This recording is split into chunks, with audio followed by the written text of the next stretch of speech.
Vamos lá? Bom dia, sétimo ano. Aula de hoje, diversidade da população brasileira. Página 362. O Brasil, vocês sabem muito bem que tem uma grande diversidade aí. Pessoas de várias partes do mundo, desde a época da colonização, vem transformando essa miscigenação do Brasil aí. Podem perceber que nós somos um país que as pessoas não são parecidas. Você não tem como dizer, pô, aquele ali é brasileiro. Pô, normalmente a gente fala o quê, ó? Aquele ali é do Japão, da China, né? É europeu, porque tem características em comum, mas o brasileiro não. Que o Brasil ele vai ter aí essa miscigenação, essa mistura de vários povos. Nós temos os três principais que ajudaram, que iniciaram na formação dessa diversidade da população brasileira.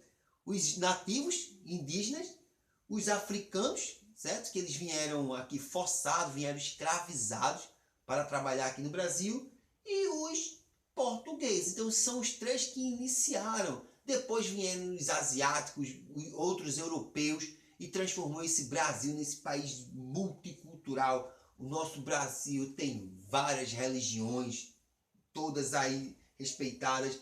Nosso Brasil vai ter várias culturas aí, tudo. E nosso Brasil vai ter muita gente bonita. Certo? Tranquilo? Então nós vamos entender aí um pouco de como tudo isso se formou para chegar ao que nós temos hoje aí, essa grande miscigenação. Por que as pessoas vieram para o Brasil? Por que depois as pessoas saíram do Brasil? Nós vamos entender toda essa parte aí. Vamos lá? Presta atenção aí agora. Certo? Ó, migrações.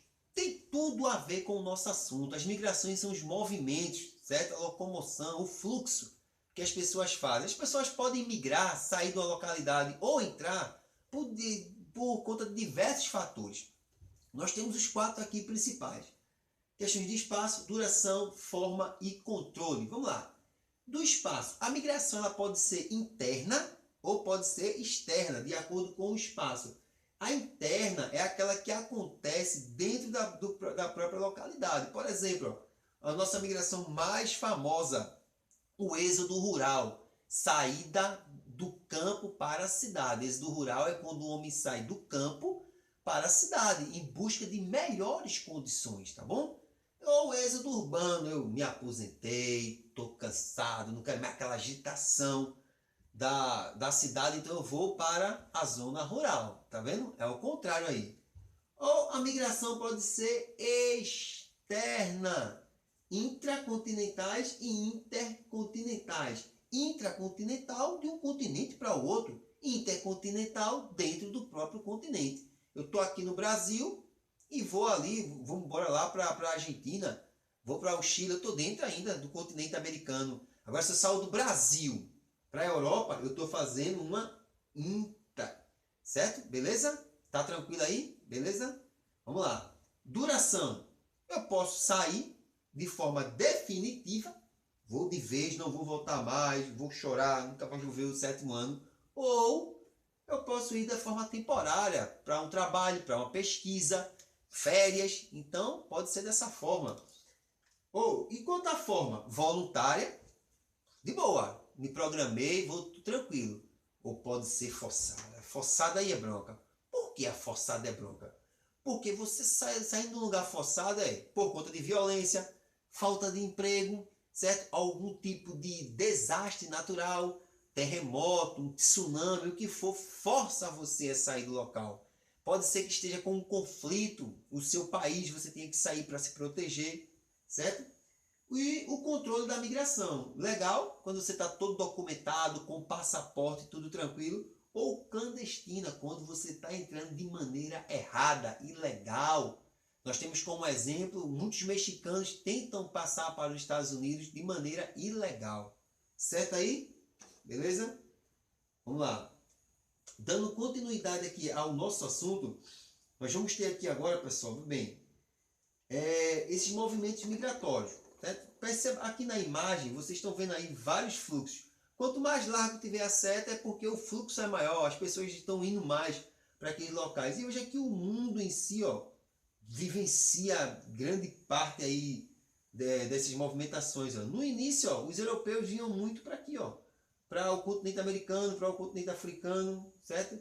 Para a Oceania, porque em busca de terras, em busca de novos conhecimentos, em busca de novos produtos. Então tinha muito essa relação em relação a isso aí. Vê bem aqui, ó. Migração externa ocorre quando a população se desloca de um país para o outro. Isso vem desde a época da colonização, das grandes navegações, certo? Migração interna ocorre quando a população se desloca dentro de um mesmo país, seja de uma região, ó, interregional, seja dentro de uma região, certo? Intrarregional, inter de uma região para outra, intra dentro da própria região. Saio de Pernambuco, vou para a Bahia. Vai ser o quê? Intra-regional. Saio de Pernambuco, vou para São Paulo, interregional, que eu estou mudando de região. Por que eu saio? Como eu falei a vocês, vou ter alguma dificuldade normalmente, certo? Normalmente é por conta de alguma dificuldade. Vamos lá ver três principais. Dificuldades econômicas, em busca de melhores oportunidades. O meu local não tem emprego para mim, estudei muito, não tem emprego e consegui um emprego em outra localidade. Então eu vou ter que sair por conta disso. Guerras e perseguições políticas e religiosas. Tem países que são intolerantes à religião um do outro, não respeitam. E acontece muita violência por conta disso. Então eles têm que sair para se protegerem. Perseguições políticas, os atos políticos contra governos, governo contra a população. Tem países que vivem muito nessas guerras. Então as pessoas saem para se protegerem. E as diversidades naturais, como eu falei a vocês, os desastres naturais forçam a saída. Nós temos um exemplo em 2010, lá no Haiti, no país do Haiti, houve um terremoto e os haitianos começaram a migrar para o Brasil em busca de uma melhor qualidade de vida. E agora, pessoal, eu vou ter aí para vocês esse mapa, esses mapas aqui, certo? Esses mapas vão retratar de 1950 até 1990 o tipo de imigração brasileira.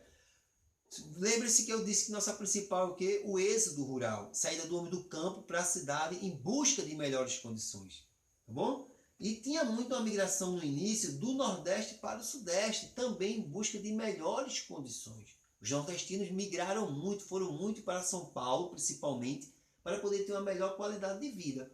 Hoje, essa migração para São Paulo ainda existe, mas não tão grande como antes.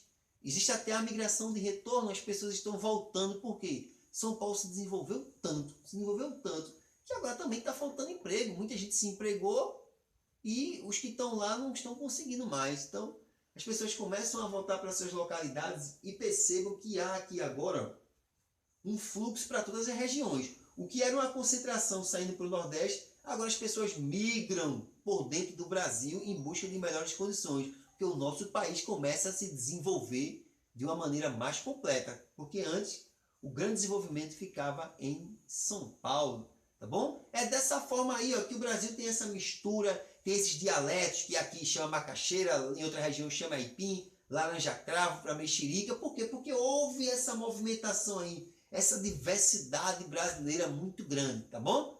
Então, pessoal, a aula de hoje fica por aqui e fique em casa.